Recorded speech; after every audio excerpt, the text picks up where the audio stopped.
4 ہمارے فریضے ہیں قرآن سے متعلق، اور میں 4 آپ کے سامنے پیش کر دیتا ہوں، مل کے صلوات بھیجتے ہیں محمد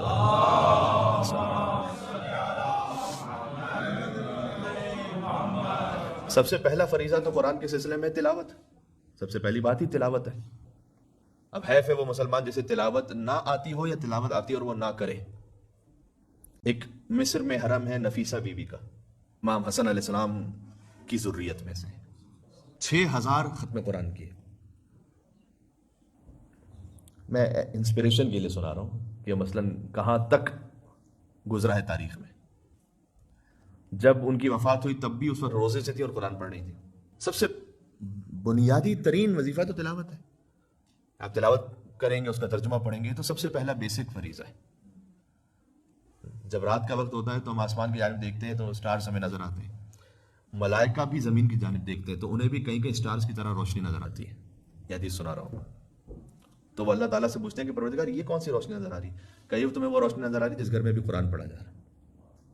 لہٰذا جن گھروں میں قرآن پڑھا جاتا ہے وہ ملائکہ کے لیے ایسے چمکتے اور روشن ہوتے ہیں جیسے اہل زمین کے لیے آسمان پر ستارے روشن ہوتے ہیں۔ پہلی بات تو یہ۔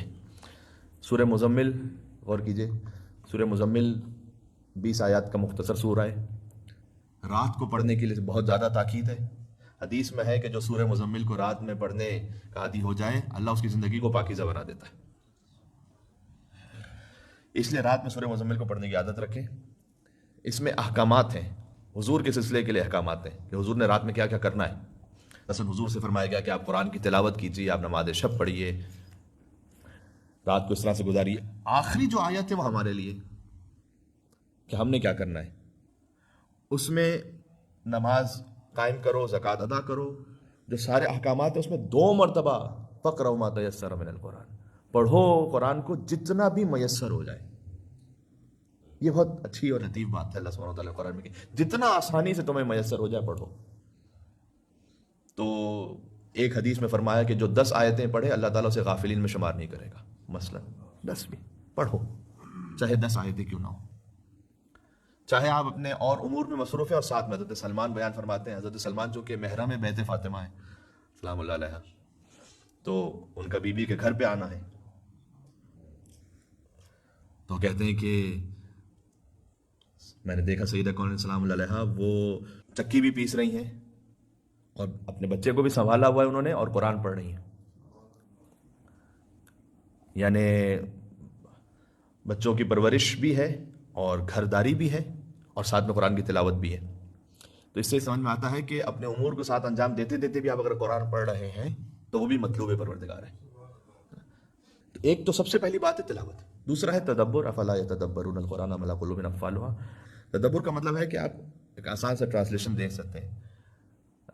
ہو سکتا ہے بعض مقامات پر آپ سے، میں مثلا m.clearquran.com یہ موبائل کی ویب سائٹ ہے، مجھے اچھا لگتا ہے اس میں، اس لیے کہ اس میں جو ٹرانسلیشن ہے وہ اس انگلش لینگویج میں کہ جو ہم یوزولی ہم بات چیت بولتے ہیں اس میں، کیونکہ ہم سے ینگسٹرز یہ پوچھتے ہیں کہ صاحب ہم انگلش ٹرانسلیشن بھی پڑھتے تبھی سمجھ میں نہیں آتا، انگلش ٹرانسلیشن ہی ایسا ہے اس کا قرآن کا۔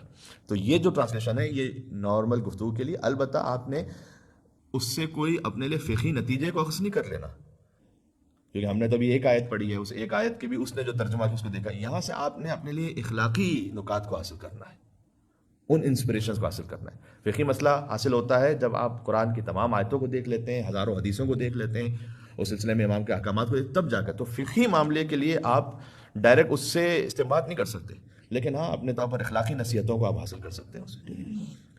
دوسرا ہے تدبر، تیسرا ہے تمسک، قرآن سے تمسک ہونا چاہیے۔ تمسک کا مطلب کیا ہے؟ تمسک کا مطلب ہے کہ مثلا اگر قرآن کی تلاوت میں کر رہا ہوں اور بخل بھی ہے زندگی میں تو وہ مما رزقناہم ینفقون سے تمسک نہیں ہے اس کا مطلب۔ مثال کے طور پر قرآن سے کی تلاوت کر رہا ہے اور اپنی زوجہ کے ساتھ بد اخلاق ہے تو عاشرہن بالمعروف سے تمسک نہیں ہے بھی اس کا۔ مثال کے طور پر اگر کوئی قرآن کی تلاوت کر رہا ہے اور زبان پر سچ نہیں ہے تو قولوا قولا سدیدا سے بھی تمسک نہیں ہے اس کا۔